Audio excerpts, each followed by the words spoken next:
This is The After Party, live with Kim McAllister. Pick a couch, grab a drink, and settle into the conversation.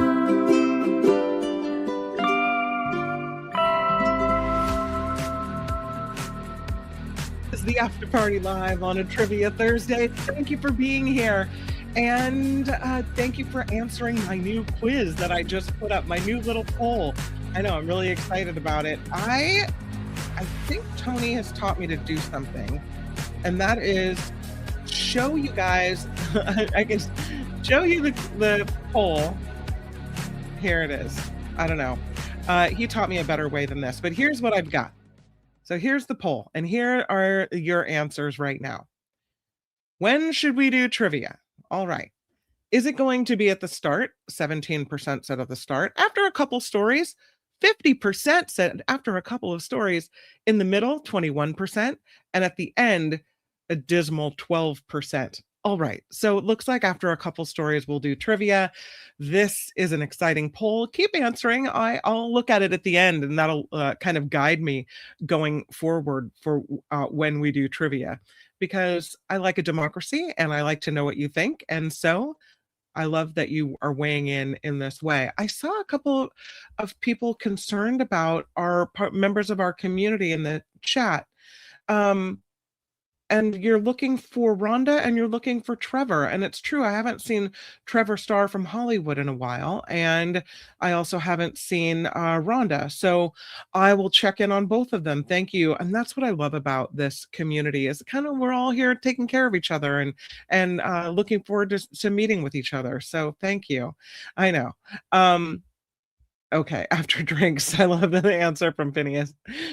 We should do it after drinks. Speaking of drinks, tonight is the Nikki Maduro show.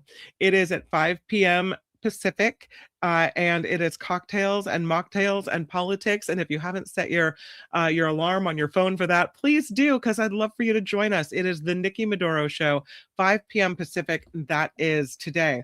But we're not talking politics on this show. I don't think so, even though there's some good stuff. I don't have a poll. I need one. I need Trevor Starr to make me one is what I need.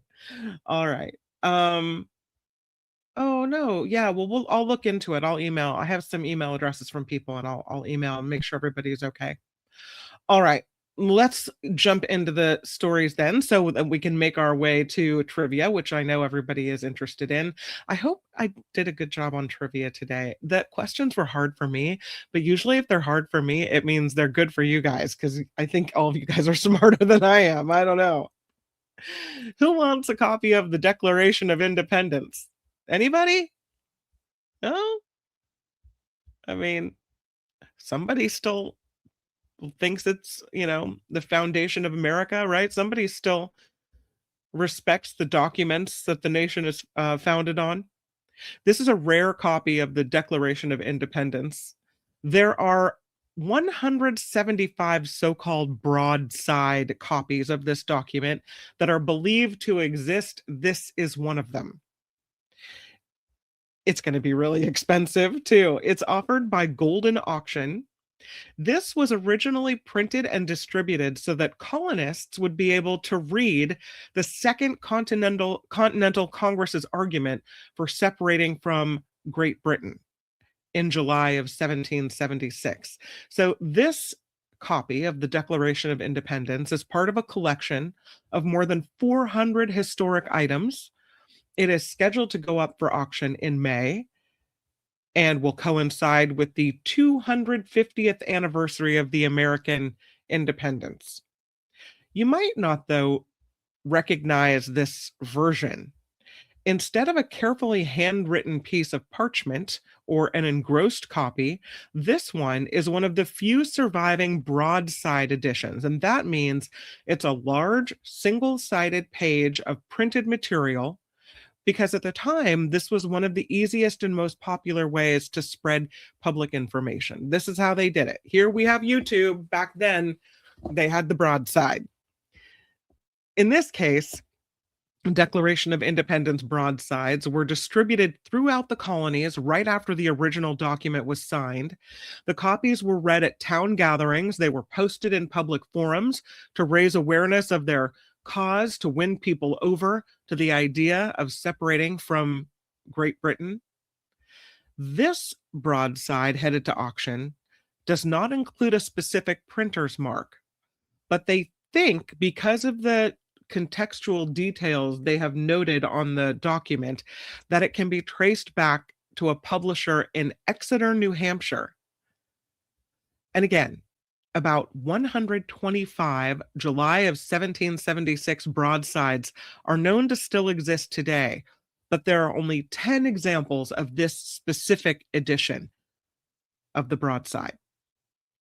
They don't know exactly how much it's going to go for, but they look back at similar recent auctions and they're saying on January 23rd, there was an Exeter broadside in similar condition that sold by Christie's for nearly 5.7 million.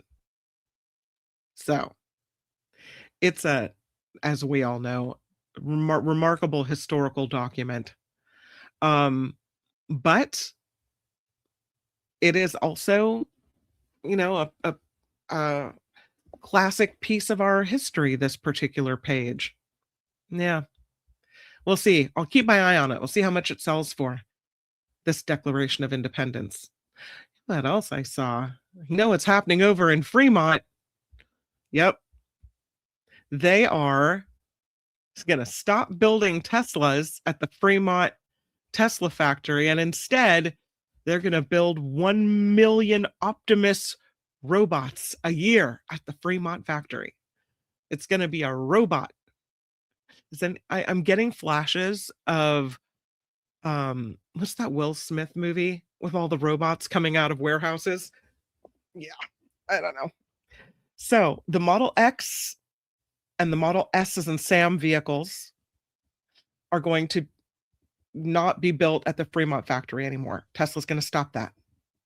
And instead, they will produce there in the East Bay 1 million Optimus robots per year. This was announced during Tesla's fourth quarter financial report this week. They will still build other models of Tesla vehicles at the Fremont factory, but they're going to repurpose the floor space for the soon-to-be discontinued X and S to build the third generation of Optimus robots, to be unveiled in just a few months. It's called Optimus 3. And Optimus 3 is supposed to be a general-purpose robot that can learn by observing human behavior. Elon Musk says you can demonstrate a task, verbally describe a task, even show it a video, and then Optimus 3 will be able to do that task. He said it's going to be a very capable robot long term. Optimus will have a very significant impact on the US GDP. It freaks me out. No, wait a minute. Maybe I don't want Optimus 3. Maybe I think folding my own laundry is a good idea all of a sudden. Oh no. So the mayor of Fremont, his name is Raj Salwan, said the city is delighted that Tesla chose Fremont as the next location to build the Optimus robots, that Tesla is retooling a portion of the Fremont campus for Optimus robot production, and they have said that the retooling will not result in job losses, but that Fremont's headcount of workers may increase. Fremont, selected as Tesla's Optimus hub due to the city's proven ability to support a large-scale, complex manufacturing operation, its highly skilled workforce, and business-friendly, responsive city administration. So Fremont embracing this one. I don't know what they would do, but yeah. Musk says the discontinuation of the X and S is a little sad, but the decision is part of an overall shift to an autonomous, epic future. He said, we are really moving into a future that is based on autonomy. So if you're interested in buying a Model S or X, now would be the time to order, because we expect to wind down production next quarter and basically stop the production next quarter. But we will continue to support those vehicles as long as people have them.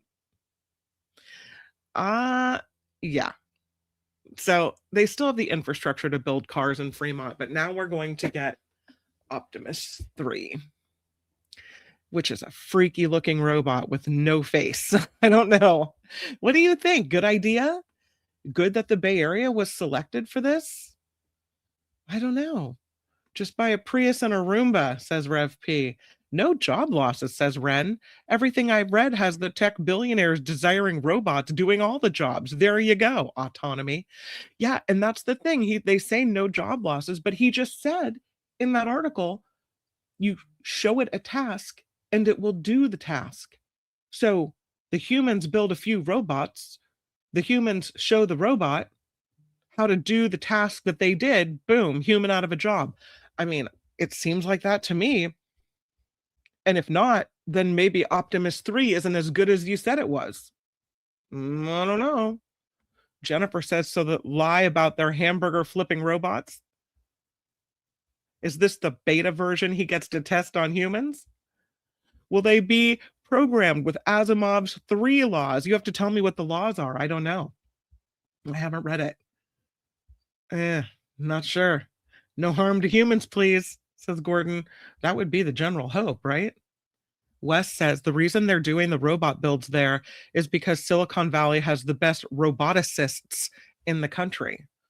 That's nice. I mean, science, innovation, technology, we're big on that in the Bay Area. But that doesn't necessarily mean this is a great idea and that I want an Optimus 3 in every home. Maybe I've watched too many movies. Maybe it's a good thing.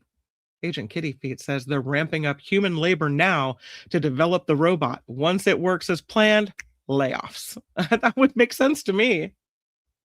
I don't know. Phineas says Musk and Trump will rewrite Asimov's rules and allow robots to murder.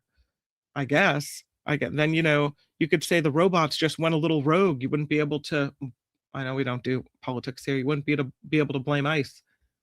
Peter says, I have a very bad feeling about this. They're going to use it as a defense mechanism. Robot soldiers to suppress us. Yikes. Yeah. I can do that, Dave, says Mobius. I can do that, Dave. Sometimes I think I am a bot, says Zero Sum. I hope you're feeling okay, Zero Sum. Tesla sales down, so pivoting to the robot. Tesla car sales down. And nobody wants to ride around with a thing that says Tesla on their backside. Although maybe they've eased it up. I don't know. Ren, don't get the housework robot. Every once in a while, a human takes over and can spy on you. In fact, the spying doesn't even need a human running the robot. Ooh, is that true? Don't open the pod bay door. Sandy says we really need universal basic income, especially if robots are going to start doing our jobs. Absolutely. Once the robots can build more robots, humans will no longer be needed at all, says Nolapidian. I guess what are we gonna do? Just hang out on YouTube all day long. I'll have to change my show to like 10 hours. Jeez. Yeah. Once the robots can build themselves, says John Watson, we're doomed. Doomed, I say. My Alexa's enough for me, says Tammy. Well, there it is. Optimus 3. They're going to crank them out over in Fremont. All right. It is time. I did a couple stories. See, I'm following your directions. Let me just double check and see if the poll has changed. I have to go to YouTube and look. Because I do my show on StreamYard. So it doesn't show me the poll. So I had to go look at. I shouldn't have closed it. My bad. I have to go look and see what the poll shows now. And if indeed you wanted me to do a couple of stories and then go ahead and start trivia, then that is what I will do. So the poll shows that, hold on. This is how long it takes me to get there. Although I will say my internet's a lot better than Mark's internet today. Oh, okay. So now we are at the start, 16%. After a couple stories, 34%. In the middle, 18%. Toward the end, 32%. 32 almost ties with after a couple of stories. All right. 34% beats 32%. So I'm going to do it now. And so, without further ado, here it is. Trivia Thursday after party style. Okay, the first questions I have are regarding cooking. And so I know Mama's going to run away with this one, but there's a lot of interesting questions. And hopefully, if you don't know the answers, we'll be able to at least learn together. The first question. In vegetarian cooking, in order to achieve a semi-solid, wiggly texture to your dessert, you might use agar-agar to replace what animal-derived ingredient? In order to achieve semi-solid, wiggly textures to a vegetarian dessert, you might use agar-agar to replace what animal-derived ingredient? Going to the chat. I got a gelatin from Blue Spark. First on it. Yes, gelatin is the right answer. Ren has it. So does Tammy. It is Nancy saying gelatin. So is Mama saying gelatin. Agent Kitty Feets and Karen K. Hey, Karen K. And Vanessa has it. And so does Donna and Rev and SJ. And Sandy. I see you, Sandy. Yeah, like kind of like Jello, but fake Jello, right? I guess would be that you would do. All right. And here is the next question. Literally meaning everything in its place, what three-word French term describes the measuring and preparation of ingredients prior to cooking? The meaning is everything in its place. It's a three-word French term that describes the measuring and preparation of ingredients prior to cooking. Oh, look at you guys. I thought that was going to be hard. Mobius says mise en place. I hope I said it right. And Mobius is correct. Mama knew it too. SJ Lola had it. Eileen had it. Look at you guys. I would not have had this. Donna gets it. Mise en place. Yes. What the sizzle says a la carte. I think a three-word term, that would have been good. Yeah, I think that's a great answer. But it is mise en place. Rev P has it. And Karen K has it. SJ Lola says mise. I'll give it to you because I know what you were trying to get there. Yeah. Blue Spark and I, we're in the same boat. And the next question is, which brand of frozen filled pastries was developed more than 40 years ago when two brothers tried to come up with a way to keep their creations crispy in the microwave? Which brand of frozen pastry filled was developed more than 40 years ago when two brothers tried to come up with a way to keep their creations crispy in the microwave? Yeah, you get it. Did you know that they were originally called Tasty Witches? I got a Sara Lee and a Pop-Tart and a toaster strudel and a Twinkie and an ice cream sandwich. Pop-Tart. Hot Pocket is the right answer. Sandy has it. Hot Pocket. Yeah. And let's see who else has a Hot Pocket. Donna has Hot Pocket. Vanessa has Hot Pocket. Yeah. Hot Pocket is the correct answer. As a matter of fact, the brothers were David and Paul Merage, or M-E-R-A-G-E, Mirage. They were trying to keep their creations crispy in the microwave, and they developed something called the Tasty Witch, which is now the Hot Pocket. Every year, aspirational grillers come to Kansas City for the American Royal World Series of what cooking technique? Each year, grillers come to Kansas City for the American Royal World Series of what cooking technique?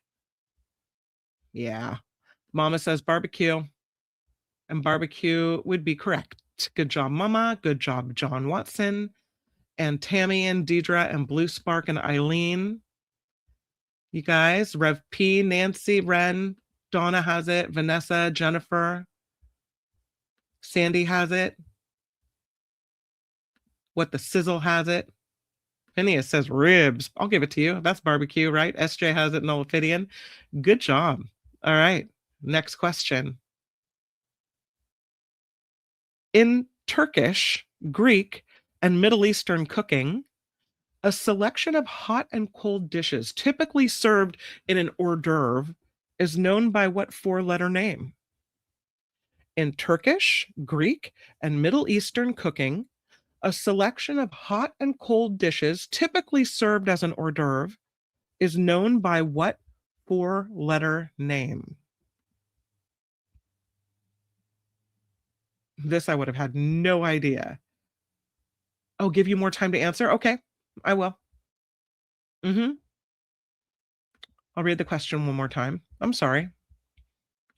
The question. In Turkish and Greek and Middle Eastern cooking, a selection of hot and cold dishes typically served as an hors d'oeuvre is known by what four-letter name?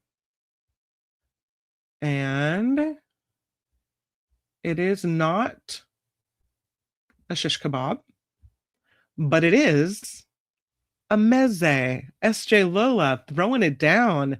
M-E-Z-E, a meze. Eileen, almost. I'm giving it to you anyway. Mezzo, or it's actually M-E-Z-A, or M-E-Z-E is the answer. M-E-Z-E, but I'm giving it to you. Mezzo, meze. It's meze, yes.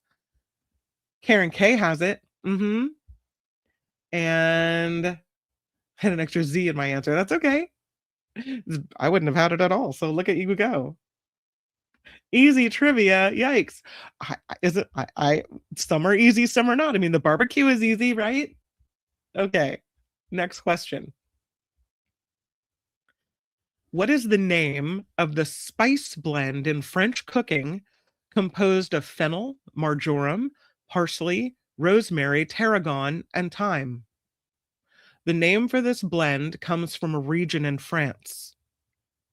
It is the name of a spice blend in French cooking composed of fennel, marjoram, parsley, rosemary, tarragon, and thyme. The name for this particular blend comes from a region in France. See if you get it. I just like eating it, not researching it. Ren has it first. Herbs and Provence. Herbs and Provence? Herbs and Provence. Herbs de Provence is the right name, but I'm giving it to you because I think that's right. Yeah. Mama says fine herbs. Herbs and Provence is what I'm looking for. Beaumont, I have a bouquet garni. Herbs de Provence, says John Watson. Correct. Uncle Jim, correct. Rev P has it. Yeah, Mama had it. I think Mama had it first. Provence, herbs and Provence. Oh no, it's sorry. The correct answer, Ren had it first. Herbs and Provence. Eileen has it. SJ Lola has it. Nancy has it. Herbs and Provence has lavender in it. That's not what they said. I don't know. I don't like that blend, says Karen K. Yes, that you would have been correct. It is not wrong. Peter has it. Well done. All right. Next question. What hyphenated French term means a water bath used to keep delicate items like cheesecakes and set custards from curdling, cracking, or overcooking as they bake?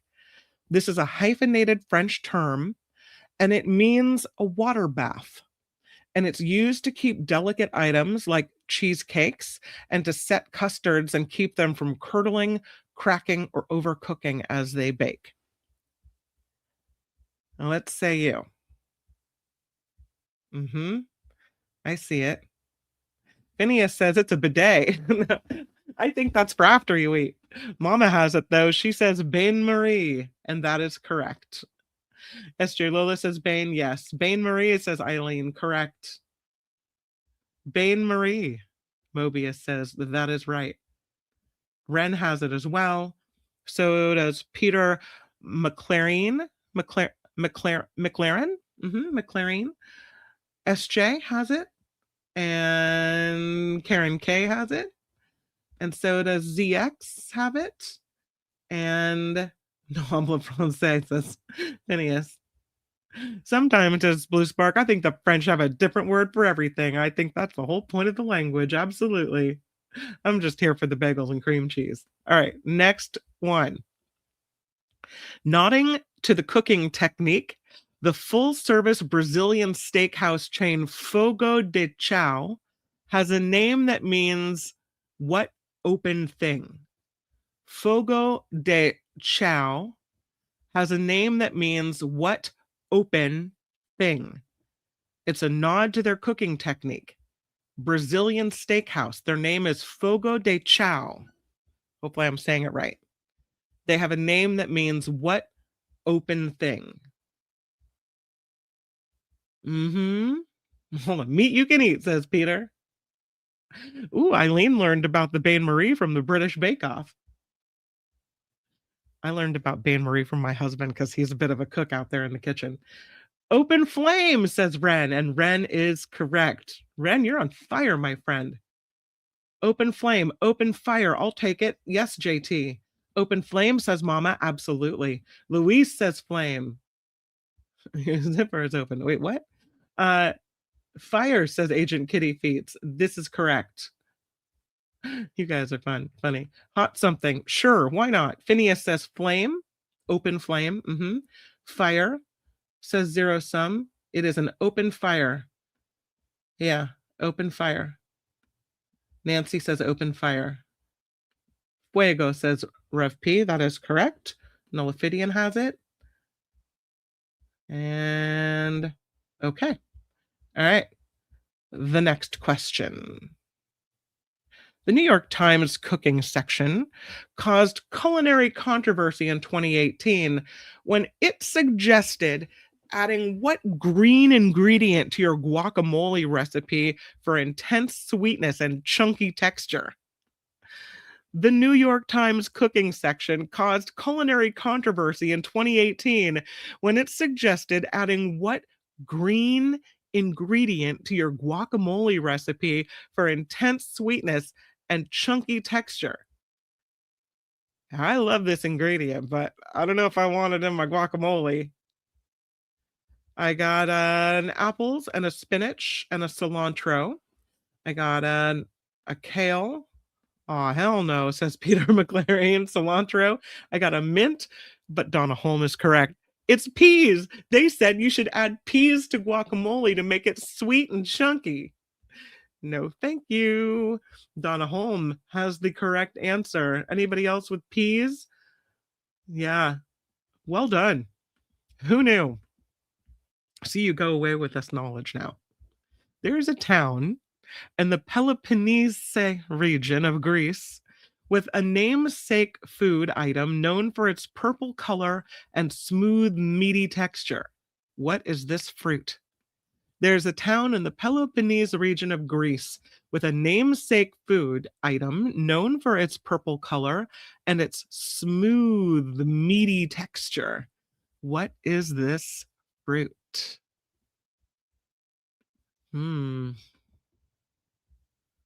Oh, some good answers. I got eggplant. Stray Lila's like, gross, peas in your guacamole. No thanks. I got eggplant. A lot of people said eggplant. It is not an eggplant. Good answers, though. Aubergine, eggplant, no. Baba ganoush, eggplant dip. A cactus, a baba. No. A plum. Good answer, Ren. Purple people eater, says Phineas. I'll give you the answer. Ooh, a fig. That would have been a good answer, Teacher Lori, too. Wes says grape. Teacher Lori says fig. Sea urchin, says Donna. Pomegranate. A pomegranate? Sal has it. It's a Kalamata olive is correct. I'll give it to Sal the shoemaker, who's kicks ass with this question. It is a Kalamata olive. With its meaty texture. I didn't know an olive was a fruit. Learn something new every day. Who knew? All right. The next question. In cooking, before we switch to topics, in cooking, what French term means a mixture of semi-sweet chocolate and cream heated and stirred together, and it's often used to fill truffles and cakes?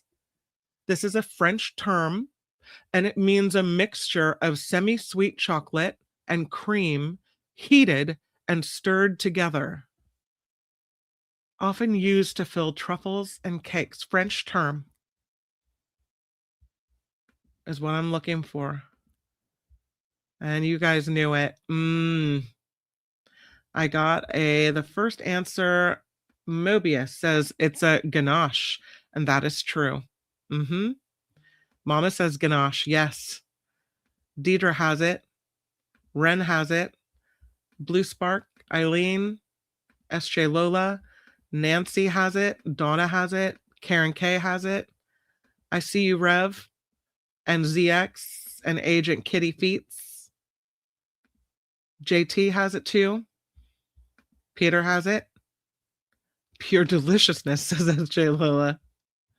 How is that different from nougat? I don't know. Phineas even has what do you say? Grenade? Ganache. Yeah. All right. Okay. Let's switch topics here. And now we will go to musical instruments. Here it is. Okay. Which of the following instruments has the most strings? Is it the piano, the harp, the sitar, or the harpsichord? Which of the following instruments has the most strings? Is it your piano, your harp, your sitar, or your harpsichord? What has the most strings? Let's see if you know the answer. I got a Uncle Jim saying it's the piano. What do you think? Uncle Jim, I think you're right. It is the piano. Blue Spark has piano. Tammy has piano. I don't know whatever quinto is. Is that a piano? Deidre says piano.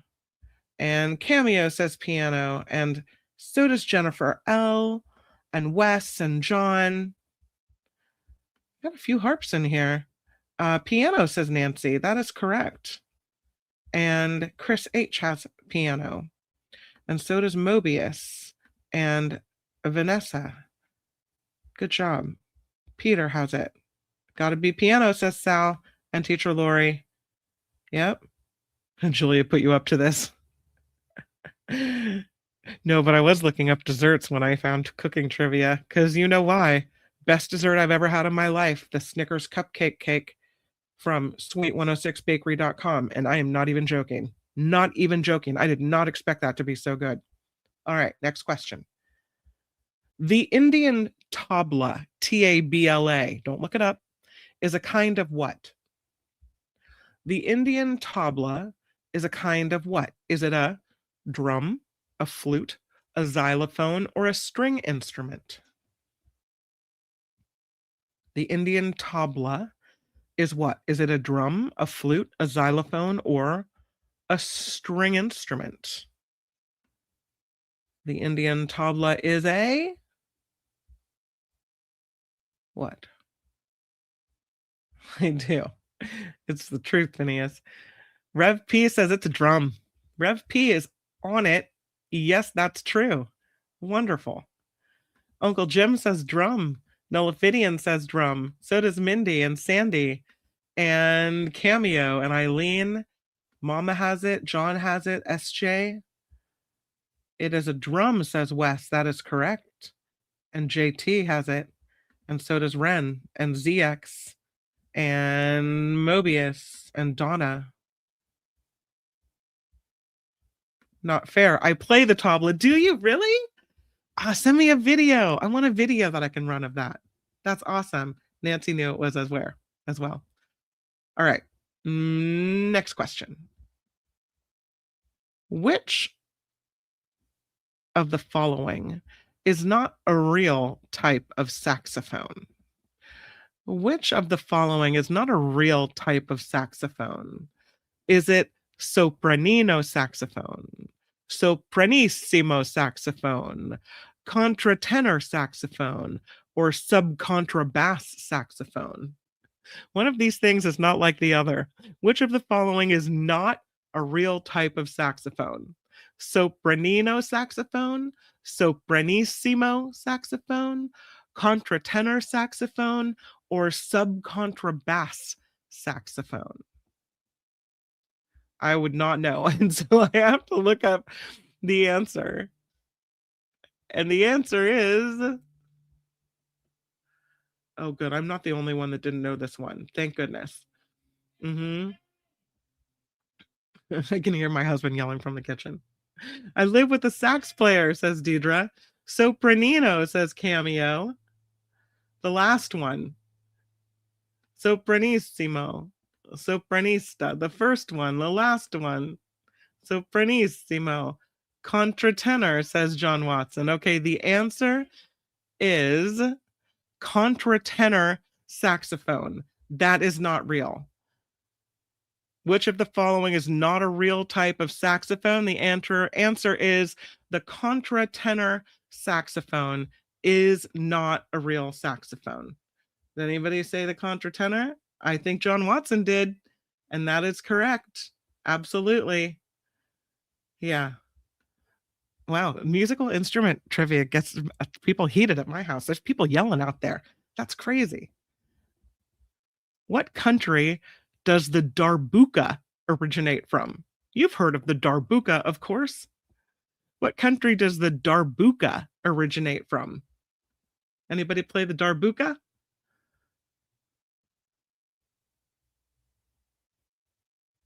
The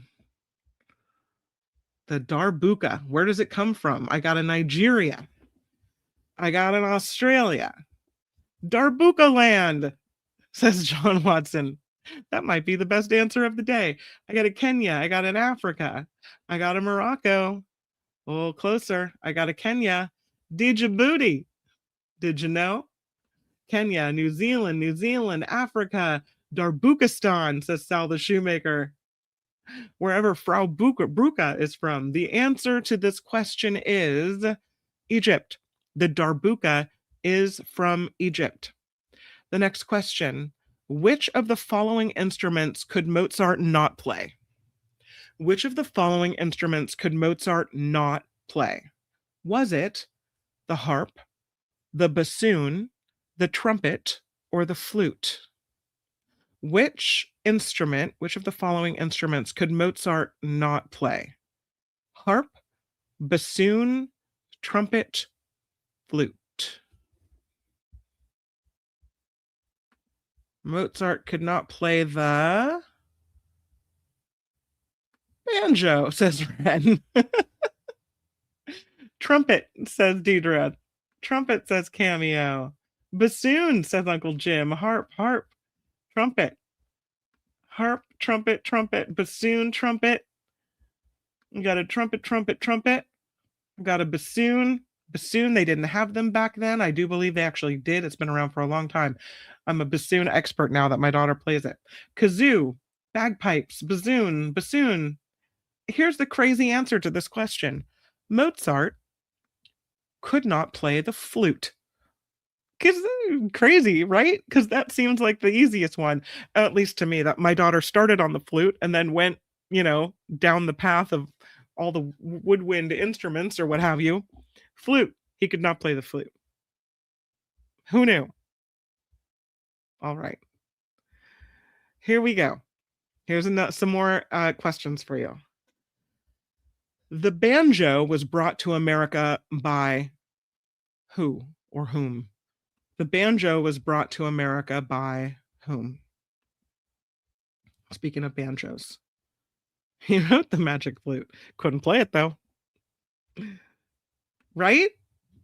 Agent Kitty Feet says, seems like such a mainstream classical instrument. It is surprising. You guys knew it. It was by enslaved peoples from Africa. Deidre knew it. These are first to the punch. We got John Watson. Uncle Jim knows that banjos were brought by enslaved Africans. Yes, Donna has it. Who else? Tammy has it. Ranting teacher Lori has it. Yeah. And that is why we have the banjo. I didn't know that either.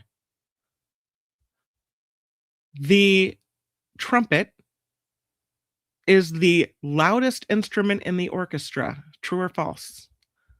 The trumpet is the loudest instrument in the orchestra. Would that be true or false? The trumpet is the loudest instrument in the orchestra. True or false? At least I'm learning. So you and me both. False, says Jennifer. And Jennifer is correct. The trombone is said to be the loudest instrument in the orchestra. Interesting, because I would have said tuba or some type of contra tuba or whatever, but no, it is the trombone that is noted to be the loudest instrument in the orchestra. So the answer is false. Jennifer kills it on that one. Cameo has it. A lot of truths. False, says Donna. No. False, says Tammy. Correct. I say false, says Mobius. You would be correct. I thought so too, Deidre. It has been when I was there, it seemed like. Drums come in second, says Peter. False, says Karen. That's correct. John says false. Agent Kitty Feet says false. Teacher Lori has false. Absolutely. Yeah. My challenge. There is no mechanism for a challenge, my friend. I will say I was surprised as well. Okay. Most violin bows have between 50 and 100 strings. True or false? Most violin bows have between 50 and 100 strings. True or false?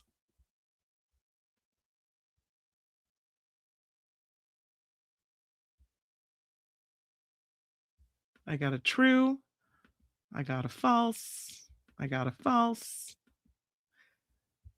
Okay, the answer is false. Peter has it.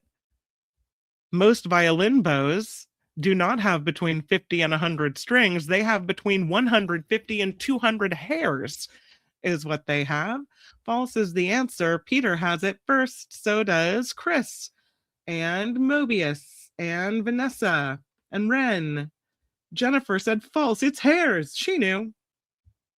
Sandy said false. ZX says false. No strings. They have hair. Correct. I played viola, but I can't remember. Oh, you're a musician. False, says Heather. Yeah. Ren is correct. It is more. Horse hairs. Yes, correct. Save a horse. Splitting hairs, says Cameo. Okay.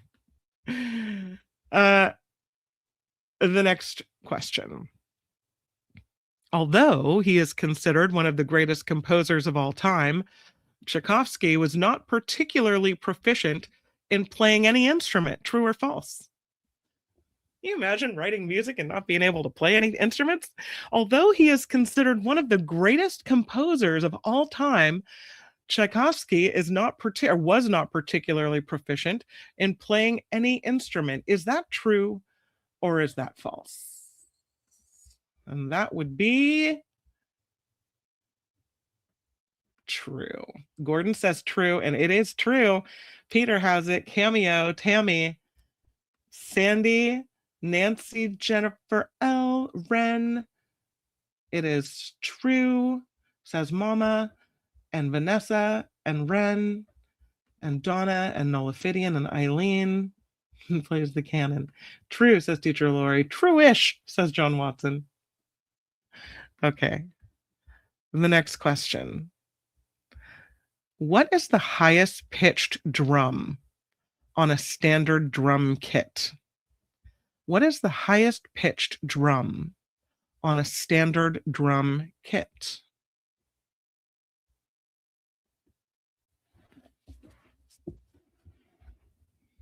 I got a timpani. I got a hi-hat. I got a top hat. I got a timbal. But the answer is, going back, Ren has the answer, and that is a snare drum. The snare drum is considered the highest pitch drum on a standard drum kit. Snare drum. Yes. Well done, Ren and Jennifer L. and Vanessa and John Watson. Nancy has it. So does Gordon. So does teacher Lori. And so does Donna and Nolafidian. Karen K has it. Snare drum, says Peter McLaren. Yes. Whichever one the neighbor kid insists on whacking. Nancy was married to a drummer. Rev says, and I'm a percussionist. That's cool. I didn't know that about you. I love it. What instrument might a flamenco dancer play while she dances? Or he. What instrument might a flamenco dancer play while they dance?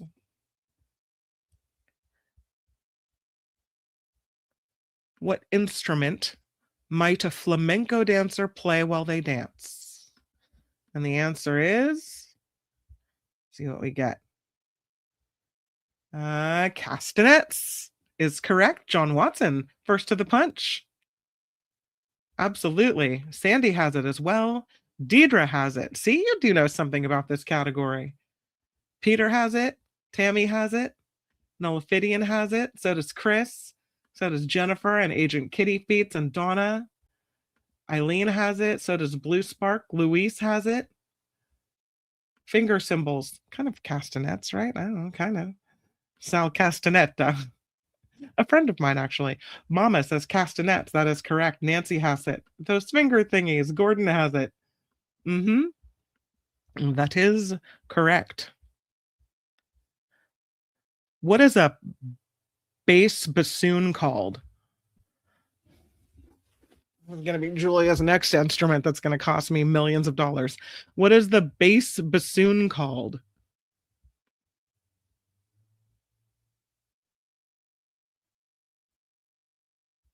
Alto bassoon, says Peter. Snaped? Oboe? Chris, it is a contrabassoon. This is correct. And this thing is massive. Contrabassoon, says Chris. Contrabassoon, says Heather. And Donna. Big, says Ren. Yeah, it is. Jennifer L has it as well. The price of a condominium, says ZX. As a matter of fact, that would be true. Oh my gosh. All right. The next questions. What is the standard tuning for the top string on a ukulele? What is the standard tuning for the top string on a ukulele? I'll do a couple more and then we'll wrap it up. What is the standard tuning for the top string in a ukulele? Ukulele is big in my house. Everybody loves it. Standard tuning for the top string on a ukulele.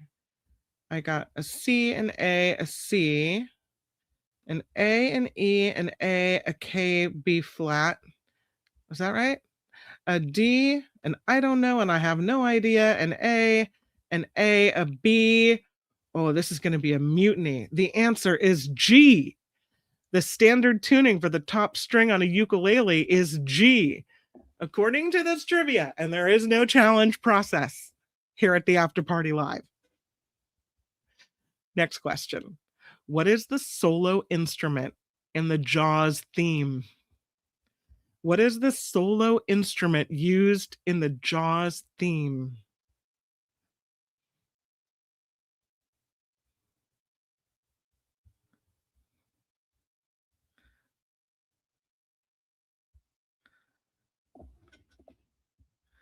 What is the solo instrument used in the Jaws theme?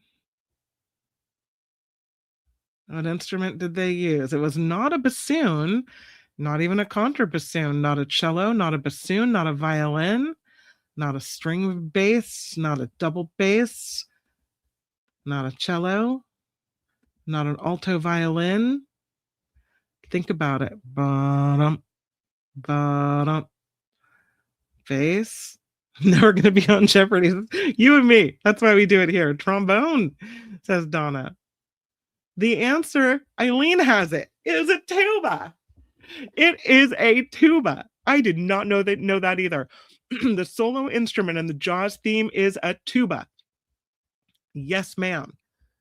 Eileen kills me with her knowledge. It is a tuba. Oh, read my answer, says Phineas. Did you have it too? I'm so sorry if I missed it. Phineas.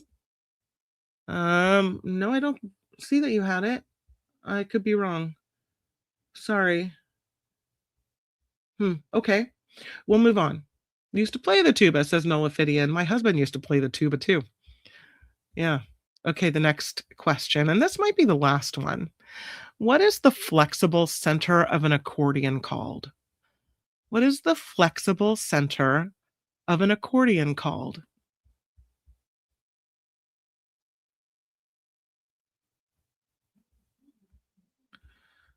What is a flexible center of the accordion called? It is the... Yeah, I do have a tuba right behind me. It's true. I don't play it though. It is called the bellows. That is correct, Uncle Jim. The flexible center of an accordion is called the bellows. Yeah. Jennifer L. knew it's the bellows. Looks like the folds. Ren says it's the bellows. Yes. Chris H. has it. So does Sandy and Gordon. And bellows, says Phineas. And Peter. The accordion meets. Bellows, says Jim. Yes. Yes, it is the bellows. Interesting quiz on musical instruments. I think so too. All right. This, should we do any more? Oh, I don't know. How about if I just read some? Because these are kind of hard. What is the scientific term for a wind instrument? The scientific term for a wind instrument is the aerophone. Aerophone. Did you know that? I didn't know. The aerophone. What instrument is used to summon Buddhist monks to prayer? That would be a gong. These are the ones I didn't get to. But just because we want to learn, right? Yeah. What about this one? Sheku Kane Mason is one of the most famous players of which instrument? Cello. Interesting. I think it's interesting. What is the name of the West African xylophone which uses gourds beneath the bars to make the sound more resonant? It's called a balafon. Never even heard of it in all this time. What is the rumba shaker better known as? A maraca. What material are the bars on a marimba made of? Wood. What animal does the oboe represent in Peter and the Wolf? The oboe represents the duck. These are the ones I thought were so hard I didn't ask. What instrument family does the piano belong to? Okay, this will be the last one. You guys can answer this one. What instrument family does the piano belong to? I knew this only because I think my husband told me this. I was shocked. What instrument family does the piano belong to?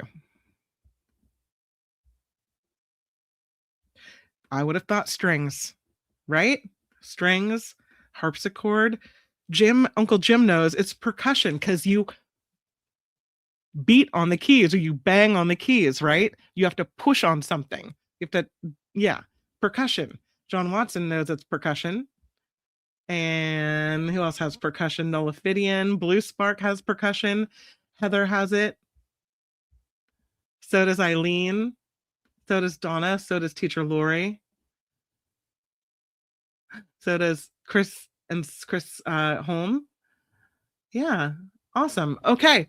Thus ends After Party Live Trivia. Boy, I only did 2 stories. And then, see, this is what happens. If I start it too early, it'll take up the whole show. I'll just keep going and going because the questions, I'm like, oh, and this question. Oh, and this question. Look at all of this. Yeah. It's because the hammers hit the strings. Oh, okay. So it's not you beating on it, but you beat on it. You touched the keys, but then the keys set off a hammer, which hit the strings. So because the hammer hits the strings, it's percussion. Thanks, Uncle Jim. Absolutely. Yeah. All right. It's time for trivia to be over, but I don't want it to be. But it's okay because you know why?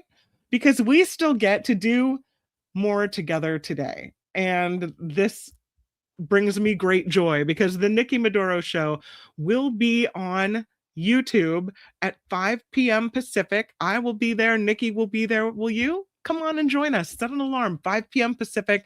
So not much time at all to go out, make the rest of your Thursday fun, and then we'll gather for cocktails, mocktails, and politics and have a great time together. And then, of course, tomorrow on the Mark Thompson Show, super fun with Mo and Michael. And This Week in Politics, where we recap the biggest stories of the week. We've got the culture blaster Michael Snyder coming in. We've got Friday Fabulous Florida, and of course, Tim Sika here on the After Party Live. So I will meet you tonight and then again tomorrow. Thank you to everyone who contributes to this show, making it a fun and amazing place to be. And I will meet you right back here on YouTube in just a little bit. Bye, everybody. Thanks for playing trivia. The After Party Live would like to thank the following contributors and viewers like you.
Yay, we heard from Rhonda. Woohoo! Thank you, Deidre.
Yes, please click like and subscribe, Mobius. You're a much better YouTuber than I. Like it, like it. Thank you, thank you.